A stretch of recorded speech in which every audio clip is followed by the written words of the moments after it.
তো আজকে আপনার সাথে কি হলো? আমরা দেখলাম যখন 100 দিনের কাজের টাকা বেকার যুবরা পাচ্ছে না, রাজ্যে স্কুল বন্ধ, শিক্ষা নিয়ে দুর্নীতি, মানুষের কাজের অধিকার নাই, বেকারদের কর্মসংস্থান নাই, তখন থেকে শুরু করে তখন এই পুলিশ কিছু করতে পারে না সরকারকে। আজকে দেখলাম আমরা শান্তিপূর্ণ আন্দোলনে এই রুটি মানুষেরা যাদের নিজেদের অধিকার আদায়ের জন্য আজকে রাজপথে নামছে, সেখানে বর্বরচিত আক্রমণ করে আমাদেরকে গাড়িতে তুলে দিল। আমরা এর তীব্র প্রতিবাদ জানাচ্ছি আর বলছি, অধিকার কেউ কাউকে দেয় না, অধিকার ছিনিয়ে নিতে হয়।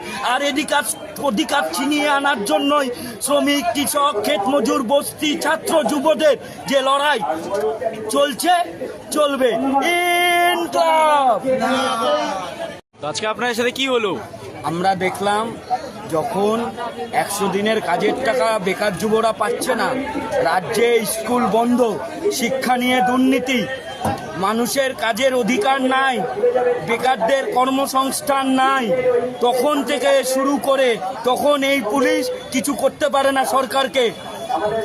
আজকে দেখলাম আমরা শান্তিপূর্ণ আন্দোলনে এই রুটি মানুষেরা যাদের নিজেদের অধিকার আদায়ের জন্য আজকে রাজপথে নামছে, সেখানে বর্বরচিত আক্রমণ করে আমাদেরকে গাড়িতে তুলে দিল।